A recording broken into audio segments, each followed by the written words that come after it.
साथियों, सर्वप्रथम तो मैं बुंदेलखंड की धरती को नमन करता हूं। आज यहाँ झांसी मंडल में जब हम लोग प्रभुजन सम्मेलन में पहुंचे हैं तो प्यारे साथियों, मैं आपको याद दिलाना चाहता हूं कि ये प्रभुजन सम्मेलन सहारनपुर से शुरू हुआ, फिर मेरठ मंडल के हापुड़ में हुआ, उसके बाद गाजीपुर में हुआ बनारस मंडल का, फिर आगरा मंडल के आगरा में हुआ, फिर उसके बाद 5वां सम्मेलन लखनऊ में हुआ प्रदेश की राजधानी में, और आज हम लोग 6ठे सम्मेलन में मध्य प्रदेश के बॉर्डर, ग्वालियर के बॉर्डर और बुंदेलखंड की क्रांति धरा पर झांसी में है।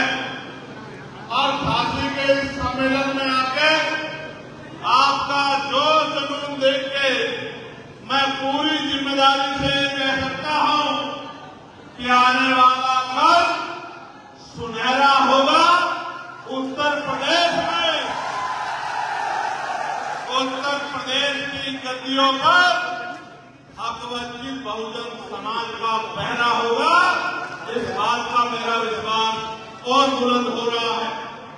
सम्मानित साथियों, क्योंकि आज झांसी के सम्मेलन में यहां मुझसे पहले बहुत से वक्तागणों ने अपनी बात रखी है। गंगाराम जी, अतर सिंह गोदाचार्य जी, भाई सुरेश सिंह कुशवाहा जी, जान बालमारे जी, सुंदर लाल जी, बहन अभिलाषा गौतम जी, सूरत मणि जी, बहन डिम्पल घोष जी, प्रीतम गौतम जी, आशीष राज वर्मा जी, भानु प्रताप जी, प्रदीप कुमार घोष जी, विजय राम आजाद जी और आदरणीय रामेश्वर कुमार पवन जी, इस मंच पर उपस्थित हमारी पार्टी के सभी सम्मानित नेतागण, प्रदेश के अध्यक्ष सुनील कुमार चित्तौड़ जी, इस मंडल के मुख्य मंडल प्रभारी अनूप कुमार आजाद जी, हरीश चौधरी जी,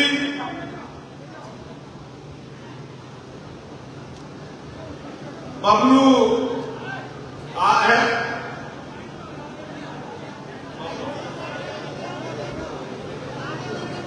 पप्पू अहमद जी, जिलाध्यक्ष झांसी सोनू कुमार जी, जिलाध्यक्ष जालौन नीरज कुमार जी, जिलाध्यक्ष ललितपुर रामाकांत जी, युवा मोर्चा के मंडल अध्यक्ष करण चौधरी जी, युवा मोर्चा के झांसी के अध्यक्ष राहुल जी, जालौन के अध्यक्ष धर्मेंद्र जी, ललितपुर के अध्यक्ष राहुल जी और इनके साथ जो अन्य सम्मानित नेतागण और बहनें इस मंच पर उपस्थित हैं, मैं उन सबका धन्यवाद करता हूं। साथ साथ मैं मीडिया के बंधुओं का और टीम बदलाव के साथियों का भी बहुत बहुत धन्यवाद करता हूं। मैं जब ग्वालियर से चला हूं, 40-45 डिग्री टेम्परेचर पे कई घंटे से बहनें, बच्चे, माएं, दादियां, बुजुर्ग, नौजवान साथी इस कठोर गर्मी में झंडा लेके खड़े थे। मैं उन सबका भी बहुत बहुत धन्यवाद देता हूं जो ये आशा, विश्वास और प्यार अपने मन और दिल में लेकर बैठे हैं कि इस आंदोलन के जरिए उनके जीवन में बदलाव होगा। सम्मानित साथियों, मैं अपनी बात को शुरू करने से पहले सभी संतों, गुरुओं और महापुरुषों को भी नमन करता हूं। मैं करुणा के सागर गौतम बुद्ध जी से लेके जगत गुरु सतगुरु रविदास जी महाराज, भगवान वाल्मीकि महाराज, गुरु कबीर जी, संत गाडगे जी महाराज, नारायण गुरु, क्रांति सूर्य राजपिता ज्योतिबा फूले, आरक्षण के जनक छत्रपति साहू जी महाराज, विश्वरत्न डॉक्टर बाबा साहब अम्बेडकर, महामना रामसूर वर्मा, चौधरी महाराज सिंह भारती, बाबू जगदेव प्रसाद कुशवाहा, पेरियार ललन यादव, पेरियार ईवी रामानायकर स्वामी, बाबू सिद्धराज चौरसिया,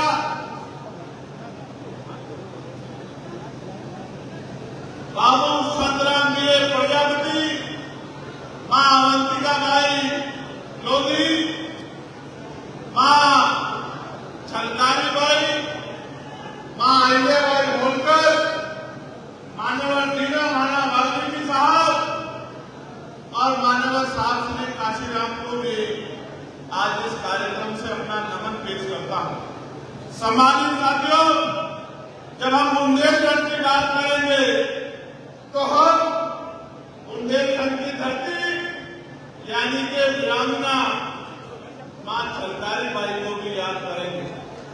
साथियों, जब हम बुंदेलखंड की बात करेंगे तो शिक्षा क्रांति के जनक ब्रह्मानंद लोधी जी को भी हम लोग यहां से नमन करेंगे और दुनिया की सर्वश्रेष्ठ विद्रोहियों में से मां फूलन देवी को भी, वीरांगना मां फूलन देवी को भी हम इस मंच से आज नमन करेंगे। सम्मानित साथियों, सर्वप्रथम तो मैं आपको ये बताना चाहता हूं कि इस कार्यक्रम का नाम प्रभु जन सम्मेलन क्यों है। क्योंकि साथियों, पिछले लंबे समय से हम लोग ये देख रहे हैं कि कुछ पार्टियां भारतीय संविधान के विरोध में जाकर और मनवादी विचारधारा को मानते हुए एक जाति वर्ग के लोगों को प्रभु जन कह के तमाम हक वंचित समाज को अपमानित करने का काम करती है, नीचा दिखाने का काम करती है, उनको छोटा दिखाने का काम करती है।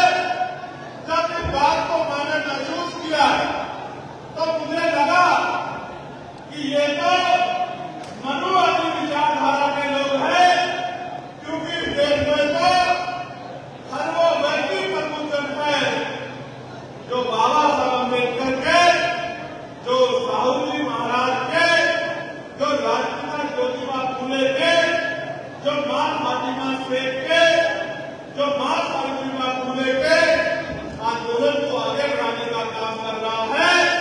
हर वो किसान, नौजवान, महिलाएं और हक वंचित समाज का वो पहरेदार, वो योद्धा और मुद्दन है जो अपने लिए नहीं जीता, जो अपने समाज के लिए जीता है, अपने देश के लिए जीता है, हक वंचित समाज के लिए जीता है, वो सब प्रबुद्धन है। प्यारे साथियों, मैं जननायक कपूरी ठाकुर को भी याद करूंगा, जिनको इस संघर्ष में जब उन्होंने समता का रास्ता प्राप्त किया, समता के रास्ते में चलने का काम किया, तो उनको जातिगत टिप्पणी करके अपमानित करने का काम भी किया गया। सम्मानित साथियों, पहली बात यह है कि हम लोग कर क्या रहे हैं। हम लोग इस देश में राजपिता ज्योतिबा फूले, छत्रपति साहू जी महाराज, बाबा साहब अम्बेडकर और माननीय काशीराम साहब के कार्यक्रम को आगे बढ़ाने का काम कर रहे हैं। ये अकेला मैं नहीं कर रहा हूं, इस मंच पर उपस्थित हर एक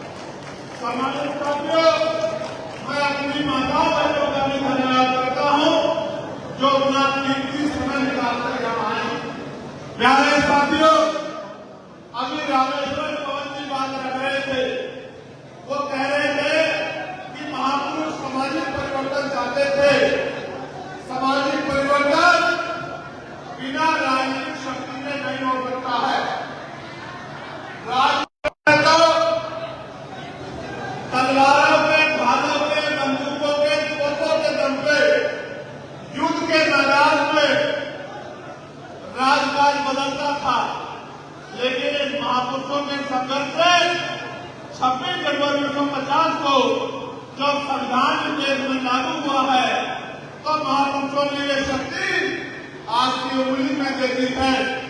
न तीर चलवाना है, न तलवार चलानी है, न बंदूक चलानी है, न तोप चलानी है, न किसी का खून बहाना है, न संघर्ष करना है।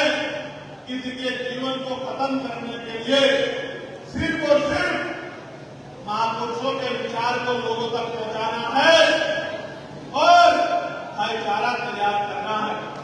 माननीय काशीराम साहब कहा करते थे कि राजनीतिक दल को कोई भी बना सकता है। मेरी बात पे गौर करना नौजवान साथियों, महापुरुष कहा करते थे और उसमें भी माननीय काशीराम साहब कहा करते थे राजनीतिक दल को कोई भी बना सकता है, मैं बहुजन समाज बनाने के लिए निकला। आज आप इस मंच पर देखो, आज इस मंच पे बहुजन समाज है। यहाँ दलित समाज के लोग हैं, यहाँ पिछड़े समाज के लोग हैं, यहाँ महिलाएं हैं, यहाँ किसान है, यहाँ अल्पसंख्यक समाज, मुस्लिम, सिख, जैन, बौद्ध, ईसाई समाज के लोग हैं। असल बहुजन समाज ये है, यही बनाने के लिए हम लोग निकले हैं कि पहले बहुजन समाज बनाया जाए, फिर उसमें भाईचारा पैदा किया जाए। और जिस दिन आपने बहुजन समाज बना लिया, मेरी बात को याद रखना, न उत्तर प्रदेश की राजनीति और न दिल्ली की राजनीति आपसे दूर नहीं होगी मेरे लोगों। अब एक बार बहुजन समाज बना लो, एक बार बहुजन समाज बना लो। आज मैं धन्यवाद दूंगा तीन बदलाव के साथियों को। मैंने जगह जगह में बैनर देखे, महापुरुषों के बैनर, मेरे दिल में अत्यंत प्रसन्नता हुई। हमें आगे भी इस कारगर को आगे बढ़ाना है। जहां जहां सम्मेलन होंगे, हमें एक एक महापुरुष की तस्वीर को लगाना है और ये संदेश देना है कि आज जो हमारे आंदोलन पर चारों तरफ से हमले हो रहे हैं, उन हमलों का असल कारण ये है कि हम एक जाति का आंदोलन नहीं चला रहे हैं, हम भाईचारे का आंदोलन चला रहे हैं, बहुजन समाज का आंदोलन चला रहे हैं। सम्मानित साथियों, मेरे जिम्मेदार साथियों, इस बहुजन सम्मेलन में हमने महत्वपूर्ण 4-5 विषय रखे हैं। उन 4-5 विषयों में सारी समस्या का हल है। अगर आप कहोगे तो मैं उन 4-5 विषयों को आपके सामने रख दूंगा। आप चाहते हैं वो विषय मैं आपके सामने रखूं? दोनों हाथ आगे बताओ।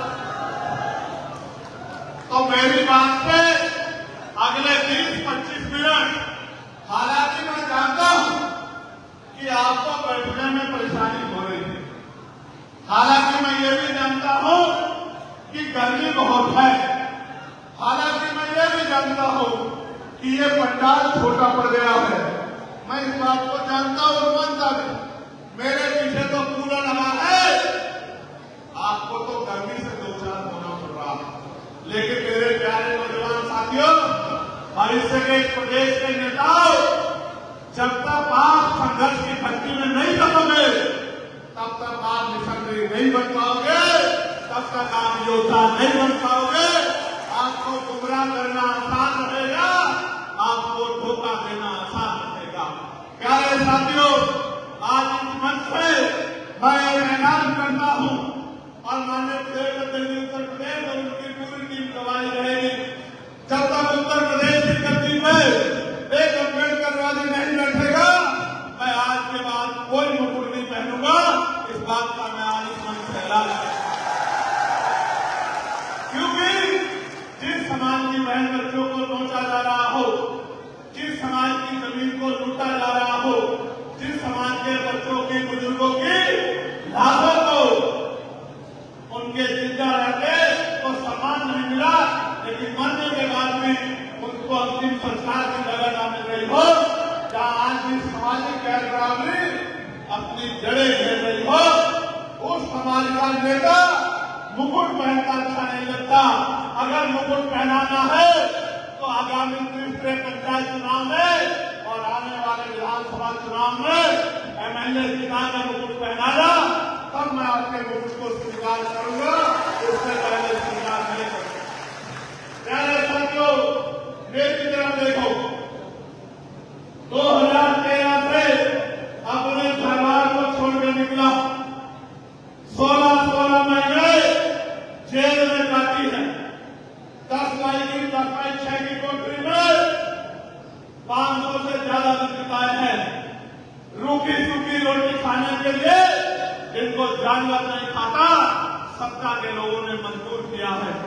बीमार होने में इलाज नहीं होने दिया और मेरी जान को लेने के लिए तमाम तरह के षड्यंत्र किए। जब उनके षड्यंत्रों से बाहर निकला, फिर अपने महापुरुषों के आंदोलन में लग गया। 2 बार की हाल में रहा। बदन में जितनी हड्डियां नहीं शरीर में, उतनी लाठियों को खाने का काम किया। मेरे 6 दांत तोड़ दिए गए, मेरे पैरों के नखून खींच लिए गए और मेरी रीढ़ की हड्डी में 4 जगह पर इतनी चोट मारी गई कि ये आदमी कभी रीढ़ से उठ ना पाए। इन षड्यंत्रों के बाद भी मैंने कभी ना आपने ना आपकी रीढ़ को कभी झुकने नहीं दिया। मेरे लोगों, इस बात को आप अच्छी तरह जानते हैं। जब इससे भी पेट नहीं भरा तो जून के महीने में, इसी महीने में मेरे ऊपर 4 गोली चलाई गई। 4 गोली। उन गोलियों से भी बच गया, तमाम षड्यंत्रों से बच गया। समाज में नगीना से इज्जत का मुकुट पहना के लोकसभा में भेज दिया और जिस दिन से लोकसभा गया हूं, आप ईमानदारी से बताओ, क्या कोई एक मुद्दा ऐसा है जिससे आपकी आवाज को दबने दिया हो?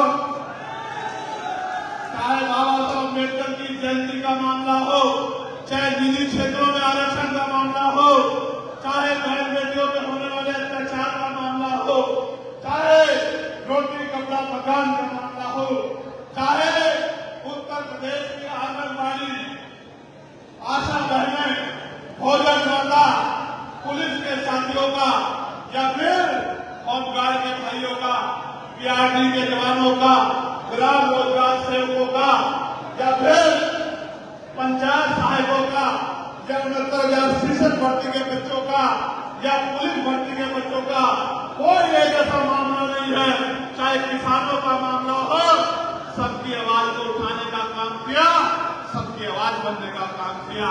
और आज भी डटा हुआ हूं।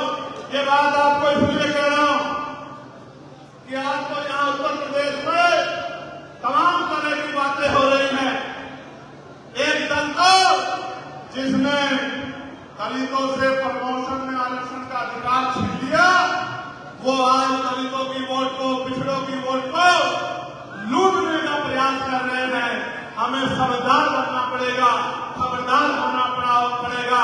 हमें सबकी तरह निगाह दौड़ानी पड़ेगी, क्योंकि जब से लखनऊ का सम्मेलन हुआ है, विपक्ष हो या सत्ता, सबकी राजनीतिक जड़ें हिल गई है। क्योंकि लखनऊ के सम्मेलन ने ये इशारा दे दिया था कि हवा बदल रही है। जो नगीना में हुआ था वो पूरे उत्तर प्रदेश में दोहराया जाएगा। अब नौजवानों ने संकल्प लिया। सम्मानित साथियों, मैं आपसे विश्वास दिलाने कहता हूं, मेरे पिछड़े वर्ग के लोग बैठे हैं। आने वाले लोकसभा के सत्र में हम लोग मांग उठाएंगे कि शेड्यूल कास्ट के साथ साथ पिछड़े वर्ग के हमारे कर्मचारी अधिकारियों को भी पदोन्नति में आरक्षण का लाभ मिलना चाहिए।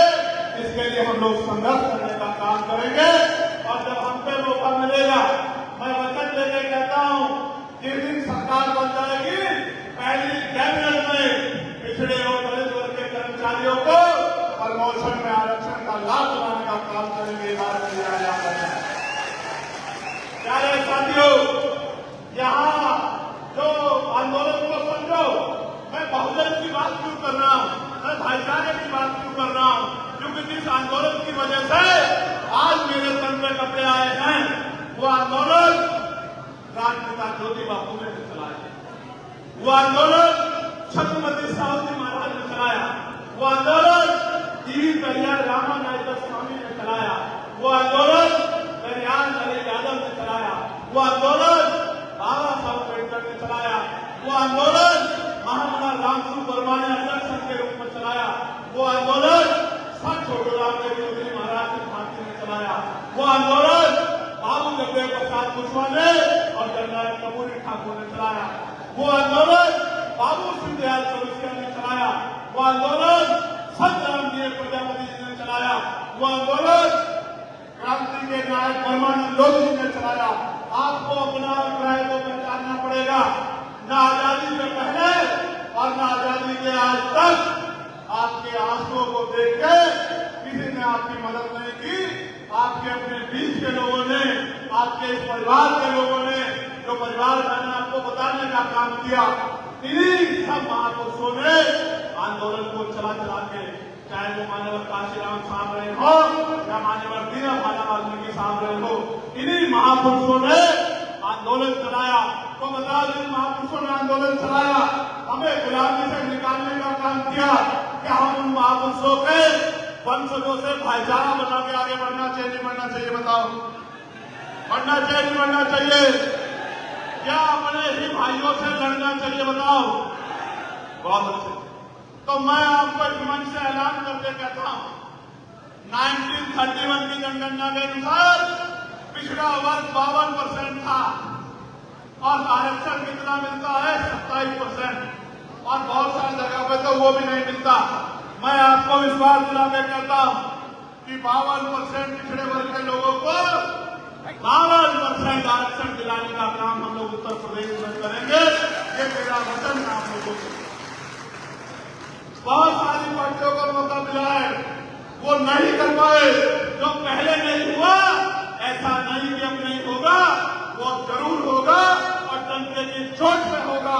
ये ऐलान मैं आपके सामने करता हूं। माननीय पार्लियामेंट में, क्योंकि जिस तरह से निजीकरण हो रहा है, सरकारी नौकरी खत्म की जा रही है, आरक्षण की हत्या की जा रही है, मैंने पार्लियामेंट में मांग पाई थी और मैं प्राइवेट नंबर बिल लेके आया था कि निजी क्षेत्रों में आरक्षण होना चाहिए। मैं आपको विश्वास दिलाता हूं, एक मौका आजाद समाज पार्टी को दो, पूरे उत्तर प्रदेश के निजी क्षेत्रों में आरक्षण की व्यवस्था लागू करने का काम एससी, बीसी और माइनॉरिटी के लिए हम लोग करेंगे। मेरी बात को आप याद रखना, याद रखना मेरी बात को। और गारंटी देंगे कि एक भी नौजवान बेरोजगार नहीं रहेगा। जो नौजवान पढ़ लिख लेगा, उसको घर से बुला के रोजगार देने का काम हम लोग करेंगे। मेरी बात को आप याद रखें। अभी की सरकार को कहती है कि रोजगार का ठेका हमने नहीं ले रखा है, मगर मैं आपसे बहुत जिम्मेदारी से कहता हूं कि हर एक व्यक्ति का ठेका हमने ले रखा है और सबको रोजगार देने का काम हम लोग करेंगे। और निजी सरकारी ठेकों में भी गरीब और पिछड़े समाज के लोगों को आरक्षण दिलाने का काम हम लोग करेंगे। इस बात का मैं आपको विश्वास दिलाता हूं। जो संविदा है और सोर्सिंग है, ठेकेदारी है, उसको खत्म करके पक्की नौकरियां, चाहे सफाई कर्मचारी भाई हो या कोई भी भाग हो, और आज जो संविदा में लगे हैं, उन सबकी संविदा की नौकरियों को पक्की नौकरियों में बदलने का काम हम लोग करेंगे। ये बात भी मैं आपको विश्वास दिलाने का काम करता हूं। जिन पे जमीन नहीं है, उनको जमीन दिलाने का काम करेंगे, और जिन पे घर नहीं है, उनको जमीन और पक्का घर बना के देने का काम हम लोग करेंगे। ये बात भी मैं आपको विश्वास दिलाने कहना चाहता हूं। साथियों, मैंने पार्लियामेंट में कहा था कि एजुकेशन पॉलिसी अच्छी होनी चाहिए। एजुकेशन पॉलिसी कैसी होनी चाहिए कि अभी तो जेब कटाई हो रही है। एजुकेशन पॉलिसी तब अच्छी होगी जब मुख्यमंत्री हो या चीफ सेक्रेटरी हो उत्तर प्रदेश का, या